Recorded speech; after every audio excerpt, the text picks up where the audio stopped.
Hello, it's Randi Rhodes. Here's a clip from our show, and go to randyrhodes.com for the whole thing and a podcast. Buy a stinking podcast. Mary had a little lamb. The fall. We believe that all men are created equal. To the magnificent mosaic that is America. From radio beacon to radio beacon. I have a dream today. Change has come to America. Believe me. Knock, knock. Who's there? It's a figment of your imagination. Randi Rhodes Show. Turn up your mind. Mentality. This is the Randi Rhodes Show. To speak with Randi, dial 561-270-3844. That's 561-270-3844. With tens of millions out of work, Trump promised to provide relief to struggling businesses hit hard by COVID-19. But who was put in charge of oversight of the more than $2 trillion meant to save jobs? I'll be the oversight. I'll be the oversight. So where did the money go? This small business loan program ran out of money. Several large chains have received millions. It was shameful. But it didn't end there. Conservative anti-tax crusader Grover Norquist happily took a handout in the form of a 7-figure check. The Daily Caller, founded by Fox News host Tucker Carlson, received as much as $1 million. Wow. Handouts are depressing and they're degrading. A winery owned by Republican Congressman Devin Nunes raked in the moolah. Not one, but 3 companies tied to Trump's son-in-law, Jared Kushner. Even rapper Kanye West got in on the action. Sometimes debt just disappears. Like a miracle, it will disappear. I love this guy right here. Let me give this guy a hug right here. This is where we know the money went. But there is still another $400 billion not accounted for. Where did it go? Tell Donald Trump to stop using your money to make him and his rich friends richer. Tell Trump and his cronies, leave me alone. Midas Touch is responsible for the content of this advertising. Oh, God. Elaine Chow's family got between $2.6 and $6.6 million. And I don't know if everybody, is aware of this also, but on April 13th, the Trump administration issued a, quote, blanket approval. It was a universal ruling that said lawmakers and federal officials don't need to go through the ethics review process to deter any conflicts of interest for applying when applying for these loans. So a blanket erasure of ethics rules and of conflict of interest rules. Regulation. Yeah, these are regulations. And these people took all the stinking money. All the stinking money. It's unbelievable. It's unbelievable. But I always said, I've told you a million times, in chaos they can steal. And this is pandemonium. This makes chaos look stupid, what we're going through here. Catherine in Baltimore. Hi, Randi. Hey. I just wanted to let you know about a great stuff head named Heidi and her experience in a grocery store. She went in and there was a woman. She approached a woman that wasn't wearing a mask, and the woman said, "Well, it's a personal choice." And she said, "No, it's mandated by our governor." So she went and she explained it to the manager, and the manager said, "Well, she had, there was no way that she could enforce that. It wasn't, enforce that policy." And so Heidi went and took off her shirt and her shoes, and the manager said, "Well, you can't do that in here. We have a policy, and we'll have to, And she said, "Well, fine. I guess you'll have to call the police." And she said, "And when you do, they can come and cite you for not enforcing the mandate, and also that woman."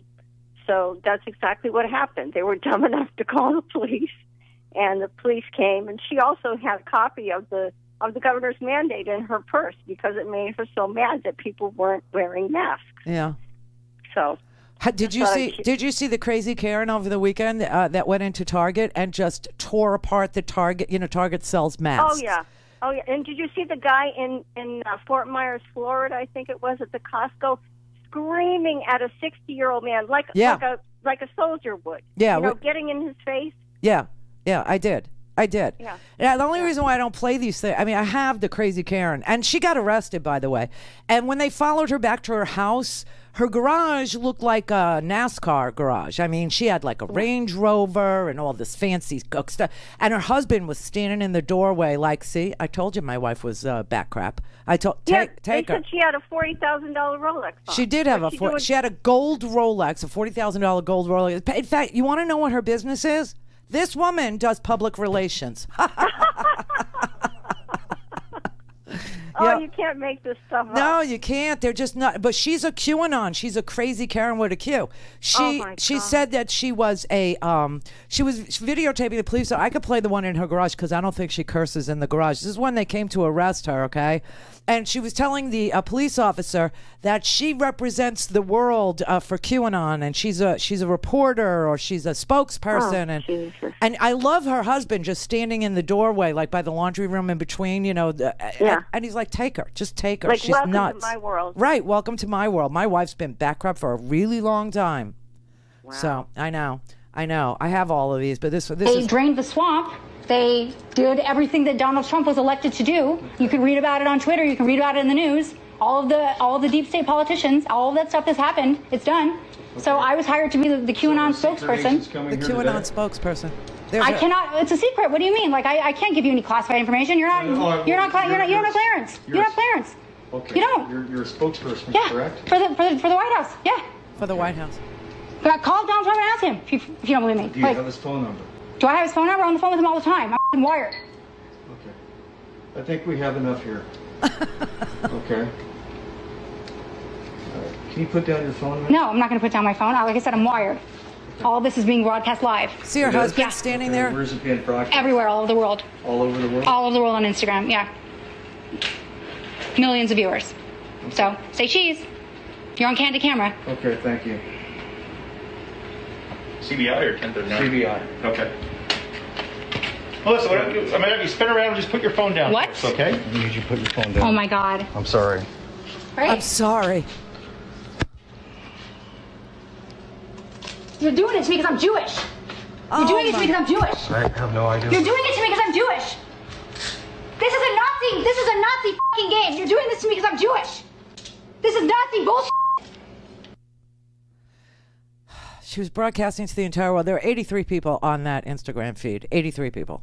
That's who. And her husband's just standing in the door. This is after she tore up a Target because Target sells masks. And she's cursing so hard, I'm scared to play it because we did believe it, but every other word was a curse word. And she said she had waited her whole life. She walked into Target and she saw a display of cute masks, like $2 masks, $4 for two masks. Target is selling them, and she tore up the entire display, just threw everything over and on the floor. And these poor girls that work in Target, they're like teenagers, right, doing a job, wearing masks, having to clean up after this woman. So she was just tearing the place apart. I waited my whole life to do this, my whole life, and she's just. I mean, these people are going crazy. They are going literally bat crap crazy. This is what Donald Trump is doing. He is tearing this country apart. And he feeds this beast. He feeds it. He knows all the little buzzwords that this crazy cult listens for. And he says them. He says them. And they think he's the guy. And their whole thing is drain the swamp, drain the swamp. Meanwhile, he is draining us. He's draining us of our money. He's draining our treasury. He's draining us of our life, our liberty, our pursuit of happiness. Just drained away. Drained away. And you got crazy Karens out there, and they're crazy Kevin husbands. I mean, they're just... They're in everyone's face. You never know. I mean, it's like normal-looking people, and then all of a sudden... I mean, if you saw what this woman looks like, she's a good-looking woman. She's in public relations. That killed me when I found that out. Quent in Nebraska? Yes, how you doing? Quent? Yes. What? Quent. Oh, Quentin. Oh, is it? Okay. It's Quentin. Quent. Yeah, well, it don't make any difference. Okay, I was just trying to place your name, yeah. Okay. I'm a 72-year-old Democrat living in the big Republican state of Nebraska. That's all it is. I think I'm the last one out here. or something. But anyway, what I called about is the school system. My daughters, I've got a couple of them concerned about the kids starting back to school, my grandkids. And out here, what are you going to do with the school that's built for 1,000 kids and they got 1,400 in there? Now, what kind of was a little crazy to begin with, but now I don't know what they're going to do. And I hope they homeschool, but it is down to them, but nobody seems to catch on to. Listen, the future. I think they don't catch. The future of school is online. I think everybody gets that, okay? I mean, this stuff that I do, now everybody's doing it. So when we first started doing it, it was like looked at as, oh, well, that's not the best way to do it, blah, blah, blah. You know what? This is the way to do it. And everybody's doing this. And they have their Zoom shirts, and the kids will have their Zoom school outfit. It is the way of the future. At least the immediate future. Because it ain't safe outside. It just, oh, wow, this is done? Oh, my God, this went so fast. All right, then, I'll see you tomorrow. RandiRhodes.com for the whole thing and a podcast. Buy a stinking podcast.